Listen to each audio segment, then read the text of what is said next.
Hi ಗೆಳೆಯರೇ, ವಿರಾಟ್ ಕೊಹ್ಲಿ ಈ ಹೆಸರು ಯಾರಿಗೆ ಗೊತ್ತಿಲ್ಲ ಇಂಡಿಯಾದಲ್ಲಿ. ನನ್ನ ಅಂತೂ ಫೇವ್ರೆಟ್ ಕ್ರಿಕೆಟಿಗರು ಇವರು. ನಾನು ಯಾವಾಗಲಿಂದ ಕ್ರಿಕೆಟ್ ಅರ್ಥ ಮಾಡಿಕೊಳ್ಳಿದ್ದೇನೆ ಕೇವಲ ವಿರಾಟ್ ಕೊಹ್ಲಿ ಬಗ್ಗೆನೇ ಕೇಳ್ತಾ ಇದ್ದೀನಿ, ಅವರಿಗೆ ನೋಡ್ತಾ ಇದ್ದೀನಿ, ಅವರಿಗೆ ಬ್ಯಾಟಿಂಗೇ ನನಗೆ ಇಷ್ಟ. ಆದರೆ ವಿರಾಟ್ ಕೊಹ್ಲಿಯ ಜೀವನದ ಚರಿತ್ರೆ ಬಗ್ಗೆ ನಮಗೆಲ್ಲರಿಗೂ ಅಷ್ಟೊಂದು ಗೊತ್ತಿಲ್ಲ. ಸೊ ಬನ್ನಿ, ವಿರಾಟ್ ಕೊಹ್ಲಿಯ ಒಂದು ಜೀವನ ಚರಿತ್ರೆ ಬಗ್ಗೆ ನಿಮಗೆ ಕನ್ನಡದಲ್ಲಿ ಇನ್ಫಾರ್ಮೇಷನ್ ಕೊಡ್ತೀನಿ, ಅವರ ಒಂದು ಅನ್ಟೋಲ್ಡ್ ಸ್ಟೋರಿಯನ್ನು. ವಿರಾಟ್ ಕೊಹ್ಲಿಯ ಜನ್ಮ ನವೆಂಬರ್ 5, 1988ರಂದು ಭಾರತದ ದೆಹಲಿಯಲ್ಲಿ ಜನ್ಮವಾಗಿದೆ. ಇವರ ತಂದೆ ಪ್ರೇಮ್ ಕೊಹ್ಲಿ ಮತ್ತು ಕ್ರಿಮಿನಲ್ ಲಾಯರ್ ಆಗಿ ಇವರು ಕೆಲಸ ಮಾಡುತ್ತಿದ್ದರು. ಇವರ ತಾಯಿಯ ಹೆಸರು ಸರೋಜ್ ಕೊಹ್ಲಿ. ಇವರು ಒಂದು ಗೃಹಿಣಿ ಅಂದರೆ ಹೌಸ್ ವೈಫ್.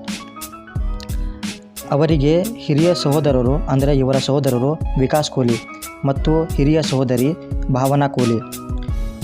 ಇವರ ಫ್ಯಾಮಿಲಿ ಅಂದರೆ ಇವರಿಗೆ ಒಬ್ಬ ಅಣ್ಣ ಮತ್ತು ತಂಗಿನೂ ಇದ್ದಾರೆ. ಅವರ ಹೆಸರು ವಿಕಾಸ್ ಮತ್ತು ಭಾವನಾ. ವಿರಾಟ್ ಕೊಹ್ಲಿ ಚಿಕ್ಕ ವಯಸ್ಸಿನಿಂದಲೂ ಕ್ರಿಕೆಟ್ನಲ್ಲಿ ಆಸಕ್ತಿಯನ್ನು ತೋರಿಸಿದ್ದರು ಮತ್ತು ಅವರು ಕೇವಲ 9 ವರ್ಷದವರಾಗಿದ್ದಾಗ ಪಶ್ಚಿಮ ದೆಹಲಿ ಕ್ರಿಕೆಟ್ ಅಕಾಡೆಮಿಗೆ ಇವರು ಅಡ್ಮಿಷನ್ ತೆಗೆದುಕೊಂಡಿದ್ದರು. ವಿರಾಟ್ ಕೊಹ್ಲಿ ಮಲೇಷ್ಯಾದಲ್ಲಿ 2008ರ ICC ಅಂಡರ್-19 ವಿಶ್ವಕಪ್ನಲ್ಲಿ ಭಾಗವಹಿಸಿದ್ದರು ಅಂದರೆ ಕ್ಯಾಪ್ಟನ್ ಆಗಿ, ಮತ್ತು ಆ ವಿಶ್ವಕಪ್ಪನ್ನು ಇವರು ಗೆದ್ದರು. ಭಾರತೀಯ ಅಂಡರ್-19 ತಂಡದ ನಾಯಕನಾಗಿ ಕೊಹ್ಲಿ ಮೊದಲ ಮುನ್ನಡೆ ಪಡೆದರು ಮತ್ತು ಪ್ರದರ್ಶನವನ್ನು ಇಷ್ಟು ಸಖತ್ತಾಗಿ ಮಾಡಿದರು. ಆ ಟೂರ್ನಮೆಂಟನ್ನು ಇವರು ಗೆದ್ದರು. ಸೊ ಅಂತಾರಾಷ್ಟ್ರೀಯ ಕ್ರಿಕೆಟ್ನಲ್ಲಿ ಇವರು 2008ನಲ್ಲಿ ಆಡಿದರು. ಇವರ ODI ಚೊಚ್ಚಲ ನೋಡಿದರೆ ಕೊಹ್ಲಿ ಆಗಸ್ಟ್ 18, 2008ರಂದು ಶ್ರೀಲಂಕಾ ವಿರುದ್ಧ ಭಾರತಕ್ಕಾಗಿ ತಮ್ಮ ಮೊಟ್ಟ ಮೊದಲನ ಏಕಪಂದ್ಯವನ್ನು ಆಡಿದ್ದರು. ಇದರ ಬ್ಯಾಕಪ್ ಆರಂಭಿಕ ಆಡಿದರು ಅಂದರೆ ಶೀಘ್ರದಲ್ಲಿ ಮಧ್ಯಮ ಕ್ರಮಾಂಕದಲ್ಲಿ ತಮ್ಮ ಸ್ಥಾನವನ್ನು ಭದ್ರಪಡಿಸಿಕೊಂಡರು. 2008ರಿಂದ ನಾನು ಹೇಳ್ತಾ ಇದ್ದೀನಿ. ಇವರು ಮೊಟ್ಟ ಮೊದಲ ಟೆಸ್ಟ್ ಪಂದ್ಯ ಯಾವಾಗ ಆಡಿದ್ದಾರೆ ಅಂದರೆ 2011ರಂದು ಟೀಮ್ ಇಂಡಿಯಾದ ಪರವಾಗಿ, 2011ರಲ್ಲಿ ಜೂನ್ 20, 2011ರಂದು ವೆಸ್ಟ್ ಇಂಡೀಸ್ ವಿರುದ್ಧ ತಮ್ಮ ಮೊಟ್ಟ ಮೊದಲನೇ ಟೆಸ್ಟ್ ಪಂದ್ಯವನ್ನು ಇವರು ಆಡಿದರು.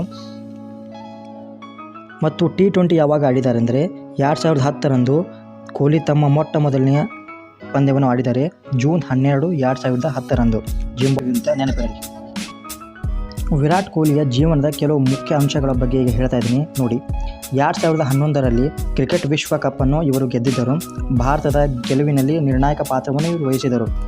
2013 ICC ಚಾಂಪಿಯನ್ಸ್ ಟ್ರೋಫಿನಲ್ಲಿ ಭಾರತದ ಗೆಲುವಿಗೆ ಗಣನೀಯ ಕೊಡುಗೆ ನೀಡಿದ್ದಾರೆ. ಮತ್ತು 2014 ಮತ್ತು 2016 T20 ವಿಶ್ವಕಪ್ನಲ್ಲಿ 2 ಆವೃತ್ತಿಗಳನ್ನು ಇವರು ಗೆದ್ದಿದ್ದಾರೆ. ಅಂದರೆ ಮ್ಯಾನ್ ಆಫ್ ದ ಟೂರ್ನಮೆಂಟ್ 2014 ಮತ್ತು 2016ರಲ್ಲಿ ಟೀಮ್ ಇಂಡಿಯಾವನ್ನು ಫೈನಲ್ ಮತ್ತು ಸೆಮಿಫೈನಲ್ಗೆ ಒಬ್ಬರೇ ಇವರು ತೆಗೆದುಕೊಂಡು ಹೋಗಿದ್ದರು. ಆ ಥರ ಇವರು ಆಟವನ್ನು ಆಡಿದರು ಆ 2 ವಿಶ್ವಕಪ್ನಲ್ಲಿ. ಇನ್ನು 2018ರಲ್ಲಿ ಇಂಗ್ಲೆಂಡ್ನಲ್ಲಿ ಟೆಸ್ಟ್ ಪ್ರವಾಸಕ್ಕೆ ಹೋದಾಗ ಒಂದು ಗಮನಾರ್ಹಕ ಆಟವನ್ನು ಇವರು ಆಡಿದರು. ಇವರು ತಮ್ಮ ಪೀಕ್ನಲ್ಲಿ ಇದ್ದರು. 2017ರಿಂದ ಅಂತೂ ಪೀಕ್ನಲ್ಲೇ ಇದ್ದರು. ಮತ್ತು 2019ರಲ್ಲಿ ವಿಶ್ವಕಪ್ನನ್ನು ಭಾರತವನ್ನು ಸೆಮಿಫೈನಲ್ಗೆ ತೆಗೆದುಕೊಂಡು ಹೋಗಿದ್ದಾರೆ ಇವರು. 2021 ಮತ್ತು 2022ರ ಬಾರ್ಡರ್ ಗವಾಸ್ಕರ್ ಟ್ರಾಫಿಯನ್ನು ಇವರು ಗೆದ್ದಿದ್ದಾರೆ. ಯಾರೂ ಗೆಲ್ಲಾರದ ಟ್ರೋಫಿಯನ್ನು ಇವರು ಗೆದ್ದಿದ್ದಾರೆ. ಟೋಟಲು ಭಾರತೀಯ ನಾಯಕತ್ವದಲ್ಲಿ ನೋಡಿದರೆ ವಿರಾಟ್ ಕೊಹ್ಲಿ 2017ರಿಂದ 2021ರವರೆಗೆ ತಮ್ಮ ಭಾರತವನ್ನು ಲೀಡ್ ಮಾಡಿದ್ದಾರೆ, ಅಂದರೆ ಭಾರತದ ಕ್ಯಾಪ್ಟನ್ ಆಗಿ ಕೆಲಸ ಮಾಡಿದ್ದಾರೆ. ಕೊಹ್ಲಿ 2014ರಲ್ಲಿ ಭಾರತದ ಟೆಸ್ಟ್ ನಾಯಕರಾಗಿದ್ದರು ಮತ್ತು 2017ರಲ್ಲಿ MS ಧೋನಿ ಅಂದರೆ ಅವರು ರಿಟೈರ್ಮೆಂಟ್ ತೊಗೊಂಡು ಕ್ಯಾಪ್ಟನ್ಶಿಪ್ನಲ್ಲಿ. ಆವಾಗ ಇವರು 3 ಅಂದರೆ ಟೆಸ್ಟು, ಒನ್ ಡೇ ಮತ್ತು T20ಯಲ್ಲಿ ಕ್ಯಾಪ್ಟನ್ ಆಗಿ ಕೆಲಸ ಮಾಡಿದರು. ವಿರಾಟ್ ಕೊಹ್ಲಿ 2021ರಲ್ಲಿ ನಡೆದ ವಿಶ್ವ ಟೆಸ್ಟ್ ಚಾಂಪಿಯನ್ಶಿಪ್ನಲ್ಲಿ ಅಂದರೆ WTCಯಲ್ಲಿ ಫೈನಲ್ಗೆ ಭಾರತಕ್ಕೆ ತೆಗೆದುಕೊಂಡು ಹೋಗಿದ್ದಾರೆ. ಮತ್ತು ಆಸ್ಟ್ರೇಲಿಯಾದಲ್ಲಿ 2018 ಮತ್ತು 2019ರ ಟೆಸ್ಟ್ ಸರಣಿ ಗೆದ್ದ ಮೊದಲ ಏಕೈಕ ಭಾರತೀಯ ನಾಯಕರಾಗಿದ್ದಾರೆ. ಇವರು 2021ರಲ್ಲಿ T20ಯ ನಾಯಕತ್ವದಿಂದ ಕೆಳಗಿಳಿದರು. ನಂತರ 22ರಲ್ಲಿ ODI ಮತ್ತು ಟೆಸ್ಟ್ನಿಂದನೂ ಇಳಿದರು. ಇವರು IPL ಸ್ವಲ್ಪ ರೆಕಾರ್ಡ್ಗಳ ಬಗ್ಗೆ ಹೇಳ್ತೀನಿ ಬನ್ನಿ. ಹೇಗೆ ಇವರ IPL ಸ್ಟಾರ್ಟ್ ಆಯಿತು ನೋಡೋಣ. ವಿರಾಟ್ ಕೊಹ್ಲಿ 2008ರಿಂದ ಪ್ರಾರಂಭವಾದ IPL ಅನ್ನು ಸ್ಟಾರ್ಟ್ ಮಾಡಿದರು. ಇವರು ರಾಯಲ್ ಚಾಲೆಂಜರ್ಸ್ ಬೆಂಗಳೂರು ಅಂದರೆ RCBನಲ್ಲಿದ್ದಾರೆ. ಇನ್ನೂ ಒಬ್ಬರು RCBನಲ್ಲಿ ಆಡ್ತಾ ಇದ್ದಾರೆ. ಇವರು ಹಲವಾರು IPL ದಾಖಲೆಗಳನ್ನು ಹೊಂದಿದ್ದಾರೆ. ಅವು ಯಾವ್ಯಾವ ಅಂದರೆ ಬನ್ನಿ ತಿಳಿದುಕೊಳ್ಳೋಣ. ಮೊದಲನೇದು ಒಂದು IPL ಸೀಸನ್ನಲ್ಲಿ ಅಂದರೆ 2016ರಲ್ಲಿ 973 ರನ್ ಹೊಡೆದ ಏಕೈಕ ಪ್ಲೇಯರ್ ಇವರು. IPL ಇತಿಹಾಸದಲ್ಲಿ ಅತಿ ಹೆಚ್ಚು ರನ್ ಹೊಡೆದ ಆಟಗಾರರು. ಪ್ಲೇಯಿಂಗ್ ಸ್ಟೈಲ್ ಮತ್ತು ಇವರ ರೆಕಾರ್ಡ್ಸು. ಇವರ ಆಕ್ರಮಣಶೀಲತೆ ಮತ್ತು ಸ್ಥಿರತೆ ಮತ್ತು ಹೊಂದಿಕೆಗೊಳ್ಳುವಿಕೆಗೆ ಹೆಸರುವಾಸಿಯಾಗಿದ್ದಾರೆ. ಅಂದರೆ ಇವರು ಅಗ್ರೆಷನ್ಗೆ ಇವರು ತುಂಬಾ ಫೇಮಸ್ ಆಗಿದ್ದಾರೆ. ಇವರು ಅತಿ ವೇಗದ 8,000, 9,000, 10,000 ಮತ್ತು 11,000 ಮತ್ತು 12,000 ODI ರನ್ಗಳನ್ನು ಬಾರಿಸುವ ಒಂದು ಇಂಪಾರ್ಟೆಂಟ್ ಪ್ಲೇಯರ್ ಆಗಿದ್ದಾರೆ. ಅಂದರೆ ಫಾಸ್ಟೆಸ್ಟ್ 8,000 ರನ್ನು, 9,000, 10,000 ಮತ್ತು 11,000 ಹಾಗೂ 12,000 ರನ್ಗಳನ್ನು ಹೊಡೆದ ಪ್ಲೇಯರ್ ಆಗಿದ್ದಾರೆ. Fastest in the world. ಇವರು ಸದ್ಯಕ್ಕೆ 80ಕ್ಕೂ ಹೆಚ್ಚು ಅಂತಾರಾಷ್ಟ್ರೀಯ ಶತಕಗಳನ್ನು ಬಾರಿಸಿದ್ದಾರೆ. ನೆಕ್ಸ್ಟು ಸಚಿನ್ ತೆಂಡೂಲ್ಕರ್ ಇತಿಹಾಸ ರಚಿಸಿದ್ದಾರೆ. ಅವರ ಹತ್ರ 100 ಸೆಂಚುರಿ ಹೊಡೆದ ರೆಕಾರ್ಡ್ ಇದೆ. ಆ ರೆಕಾರ್ಡನ್ನು ವಿರಾಟ್ ಕೊಹ್ಲಿ ಮುರಿಯಬಹುದು ಅಂತ ತಿಳಿದುಕೊಂಡಿದ್ದೇನೆ. ಯಾಕಂದರೆ ಎಲ್ಲರೂ ಅದೇನೇ ತಿಳ್ಕೊಂಡಿದ್ದಾರೆ. ಈಗ ಇದು 2025. ನೀವು ಯಾವಾಗ ಈ ವಿಡಿಯೋ ನೋಡ್ತಾ ಇದ್ದೀರಾ ಗೊತ್ತಿಲ್ಲ. ನೀವು ಒಂದು 2-3 ವರ್ಷ ಆದಮೇಲೆ ಈ ವಿಡಿಯೋ ನೋಡ್ತಾ ಇದ್ದರೆ ವಿರಾಟ್ ಕೊಹ್ಲಿ ಸಚಿನ್ ತೆಂಡೂಲ್ಕರ್ ದಾಖಲೆಯನ್ನು ಮುರಿದಿರ್ತಾರೆ, ನೆನಪಿರಲಿ.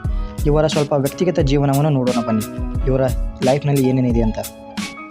ವಿರಾಟ್ ಕೊಹ್ಲಿ ಡಿಸೆಂಬರ್ 11, 2017ರಂದು ಬಾಲಿವುಡ್ ನಟಿ ಅನುಷ್ಕಾ ಶರ್ಮಾ ಜೊತೆ ಮದುವೆ ಮಾಡಿಕೊಡ್ತಾರೆ. ಇವರಿಗೆ ವಮಿಕಾ ಒಂದು ಹೆಣ್ಣು ಮಗಳು ಜನಿಸಿದ್ದಾಳೆ 2021ರಲ್ಲಿ ಮತ್ತು ಇತ್ತೀಚೆಗಷ್ಟೇ ಇವರಿಗೆ ಒಂದು 2ನೇ ಮಗು ಆಗಿದೆ. ಅವನ ಹೆಸರು ಆಕಾಯ್ ಕೊಹ್ಲಿ. ಫೆಬ್ರವರಿಯಲ್ಲಿ ಇವನ ಜನ್ಮ ಆಗಿದೆ 2024ರಲ್ಲಿ. ಈಗ ವಿರಾಟ್ ಕೊಹ್ಲಿಯ ಕೆಲವು ಪ್ರಶಸ್ತಿ ಬಗ್ಗೆ ಹೇಳಿದರೆ, ಇವರಿಗೆ ಅವಾರ್ಡ್ಗಳು ಯಾವ್ಯಾವ ಸಿಕ್ಕಿದ್ದಾವೆ ಅಂದರೆ, ರಾಜೀವ್ ಗಾಂಧಿ ಖೇಲ್ ರತ್ನ ಪ್ರಶಸ್ತಿ ಕೊಟ್ಟಿದೆ ಇವರಿಗೆ ನಮ್ಮ ಸರ್ಕಾರ 2018ರಲ್ಲಿ ಮತ್ತು ಪದ್ಮಶ್ರೀ ಅವಾರ್ಡು ಸದ್ಯಕ್ಕೆ ಇವರಿಗೆ ಕೊಟ್ಟಿದ್ದಾರೆ 2017ರಲ್ಲಿ. ICC ವರ್ಷದ ಕ್ರಿಕೆಟಿಗರ್ ಅಂದರೆ 2017 ಮತ್ತು 2018 ಇವರಿಗೆ ಸಿಕ್ಕಿದೆ. ಮತ್ತು ವಿಶ್ವದ ಫಿಡ್ಸನ್ ಪ್ರಮುಖ ಕ್ರಿಕೆಟಿಗರ ಎಂದು ಇವರಿಗೆ ಬಿರುದು ಕೊಟ್ಟಿದೆ 2016, 2017 ಮತ್ತು 2018ರಂದು. ವಿರಾಟ್ ಕೊಹ್ಲಿಯನ್ನು ಸಾರ್ವಕಾಲಿಕ ಒಂದು ಶ್ರೇಷ್ಠ ಬ್ಯಾಟ್ಸ್ಮನ್ ಎಂದು ಕರೆಯುತ್ತಾರೆ.